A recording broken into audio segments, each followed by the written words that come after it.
খড়গ্রামে তৃণমূল পঞ্চায়েত সদস্যের বাড়ি থেকে উদ্ধার বিপুল পরিমাণ বোমা তৈরির সরঞ্জাম, এলাকায় উদ্ধার বোমাও। গতকালই তৃণমূলের গোষ্ঠী কোন্দলে উত্তপ্ত হয়ে ওঠে খড়গ্রামের সাদল এলাকা। দুপক্ষের সংঘর্ষে চলে গুলিবিদ্ধ অবস্থায় হাসপাতালে ভর্তি 4 জন। গুলি চালানোর ঘটনায় 2 জনকে গ্রেফতার করেছে পুলিশ।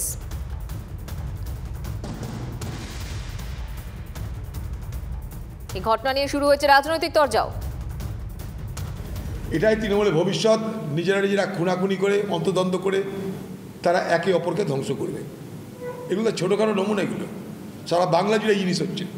তাই দিদি আজকে পাগলের প্রলাপ বকতে হচ্ছে দিদিকে। তৃণমূলের কে কত বড় নেতা হবে, কে কত বেশি বকরা ভাগ পাবে, তাই নিয়ে লড়াই। তৃণমূলের 4 জন গুলিবিদ্ধ। কোথায় যাচ্ছে রাজ্যটা? বিরোধী কাউকে রাখতে দেবো না, বিরোধী দল রাখতে দেবো না। দলের যে নেতা তার বিরুদ্ধে দলের লোক কেউ থাকতে পারবে না। একেবারে বকরা লড়াই। যত হিসেব নিকেশের লড়াই ঝগড়া, পার্টিটাকে তো পুরো একেবারে দুষ্কৃতীদের হাতে তুলে দেওয়া হয়েছে। আজ থেকে না, বহুদিন থেকে বহুবার সতর্ক করা হয়েছিল, বহুজন করেছিল সতর্ক, আমিও করেছিলাম একাধিকবার, একবার নয়। কিন্তু তাদের যখন এই দেনা পাওনার গণ্ডগোল হয় তখনই মারামারি, রক্তারক্তি, খুন। কৌশিক আমাদের প্রতিনিধি আমাদের সঙ্গে সরাসরি রয়েছে। কৌশিক, এত বোমা কোথা থেকে এলো এখনো পর্যন্ত সর্বশেষ কি তথ্য পাওয়া যাচ্ছে? দেখো, সর্বশেষ তথ্য অনুযায়ী যে 2 জনকে গ্রেপ্তার করা হয়েছে, আরও কয়েকজনের খোঁজে তল্লাশি চালাচ্ছে পুলিশ।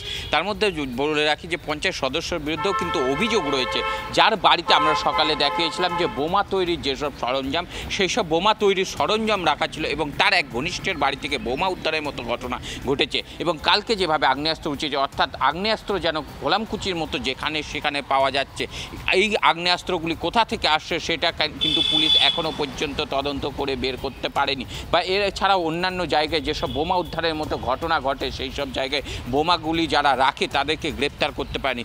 তবে গতকাল বলে রাখি যে তোমাকে দেখিয়েছে, আর সকালেই যে ঘটনা ঘটিয়েছে তার জন্য বোমা আগে থেকে মজুত করা ছিল এবং বোমা তৈরির জন্য সরঞ্জাম যদি প্রয়োজন হয় আরও বোমা বাঁধা হবে।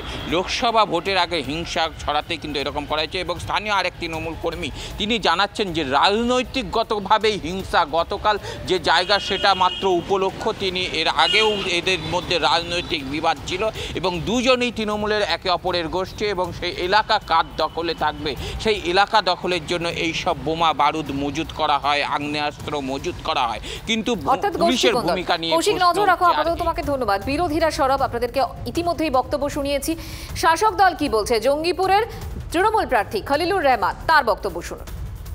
গোষ্ঠী কোন্দল হলে আমি খবরটা সঙ্গে সঙ্গে পেতাম, কিন্তু আমি যে খবরটা পেলাম সেটা টিভি নিউজ দেখি আর কি। তাহলে মোটে এটা গোষ্ঠী কোন্দল নয়।